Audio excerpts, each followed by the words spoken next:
suivons depuis lundi les équipes du Secours populaire de Lille et ses bénéficiaires, des milliers de femmes qui viennent chercher ici un panier de denrées d'une valeur de 100 € environ, de quoi se nourrir pendant une dizaine de jours. Difficile pour ces familles de passer le pas, de demander de l'aide, et pourtant le soutien des bénévoles peut les aider non seulement à survivre mais aussi à se reconstruire. C'est l'histoire de Chantal qui s'est retrouvée seule après avoir élevé ses 4 enfants. Reportage Alan Rothschild, Éric Pouget, Gilles Perru. Chaque année, le Secours populaire distribue près de 180 millions de repas. La moitié des denrées provient du PEAD, le plan européen d'aide aux plus démunis. Or, cette aide est aujourd'hui remise en question par certains États membres et des millions d'Européens risquent de se retrouver en grande difficulté pour se nourrir. Qui sont-ils? Comment vivent-ils? Pour comprendre les enjeux, nous sommes allés à Lille, où le Secours populaire distribue cette aide alimentaire à près de 43 000 personnes.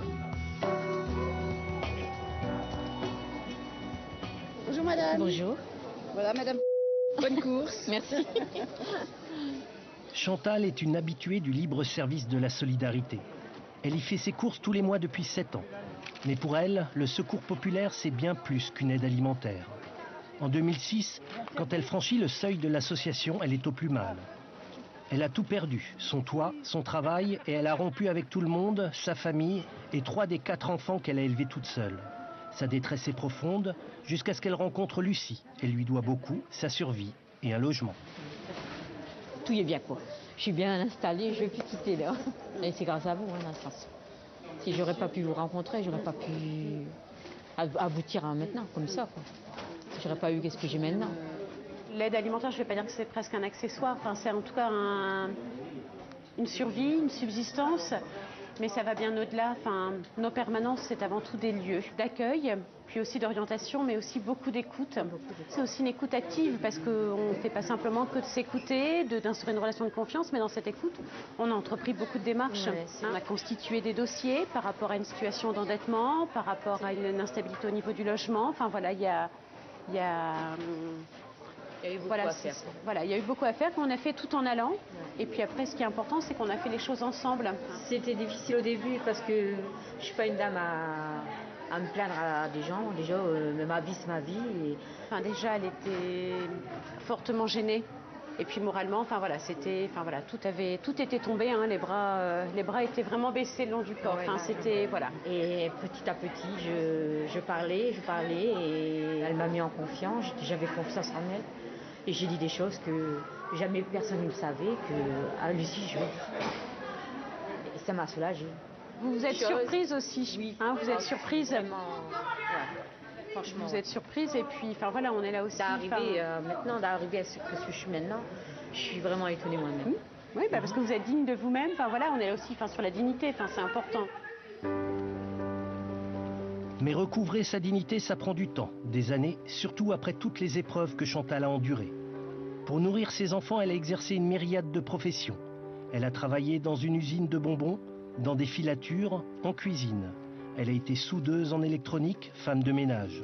Aujourd'hui, à 62 ans, elle est à la retraite. Elle touche 750 € par mois et vit seule avec son chien dans un petit appartement. Elle tente de souffler un peu après une vie de galère et de violence. J'ai vécu avec mes enfants tout seul, quoi. Sans personne, sans aide de personne. Puis, de toute façon, j'étais rejetée par tout le monde, alors donc... donc c'était pas la famille, c'était pas la peine, rien du tout. Ils n'ont pas accepté que je me séparais de mon mari, et puis voilà. Et comme j'aimais un mari violent, j'ai été obligée de partir. Moi, j'aurais fait tout pour mes enfants. Si j'aurais pu partir avant, les 14 ans que j'étais avec mon mari, je l'aurais fait. Mais j'ai attendu que le petit dernier avait l'âge de raison et qu'ils m'ont demandé de partir, donc je suis partie. Alors je suis partie avec les 4. Donc je suis partie habiter à droite, à gauche, tout ça, pour avoir un vrai chez moi, mais c'était très dur. Je faisais tout pour qu'ils avaient ce qu'ils devaient avoir. À manger déjà d'une, et puis les rhabiller. Et puis bon, j'ai essayé d'aller voir à droite à gauche pour être aidée, et bon, que ça a été rejeté à chaque fois. Donc je me suis renfermée sur moi-même, que je me débrouillais moi-même. C'était très difficile, mais bon, j'avais pas le choix. Et un jour, j'étais au Secours populaire et j'ai rencontré Lucie. Et c'est elle qui m'a aidée en tout. j'ai eu cet appartement-là. Ça fait 1 an que je suis ici. Et je suis un peu plus heureuse, quoi. Puis bon, c'est vrai que au Secours populaire, c'est des gens très bien. On est bien accueillis. Bon, mais moi, j'étais un peu gênée parce que je trouvais que c'était... Comment je pourrais expliquer ça? Que j'étais pas assez pauvre à aller voir là-bas. Puis je me disais, je prenais peut-être le pain des autres, quoi. Je me disais, tous les trucs comme ça. Moi, je sais pas, j'aime pas, moi, mendier. J'aime pas... Et comme Lucien me dit, c'est pas mendier, c'est quelque chose on peut t'aider, c'est tout. Donc c'est elle qui m'a appris à faire tout ça, au sens où j'aurais jamais osé. Ah non. Et sans le Secours populaire, vous seriez devenu quoi? Je sais pas. Je pourrais pas vous dire. Je serais peut-être pas ici. Je sais pas. Tout n'est pas réglé pour autant. 3 de ses 4 enfants sont à leur tour devenus violents envers elle. Chantal n'a eu d'autre solution que de rompre définitivement avec eux. Aujourd'hui, elle reporte son amour sur son petit dernier qui a plus de 20 ans. Elle fait tout pour que lui au moins puisse s'en sortir, mais un tel parcours laisse inévitablement des séquelles. Je suis sur traitement à vie. Ma dépression, tout ça, quoi. Ouais.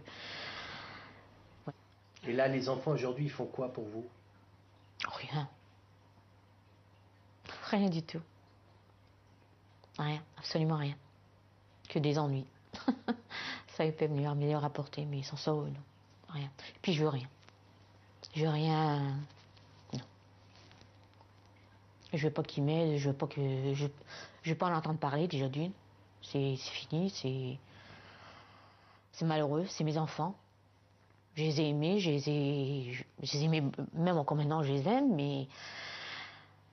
J'ai trop souffert, c'est tout, pour la ligne. Il faut que je mette un frein. Il faut que je finisse ma vie, quoi. Voilà, suite de ce document demain avec d'autres témoignages.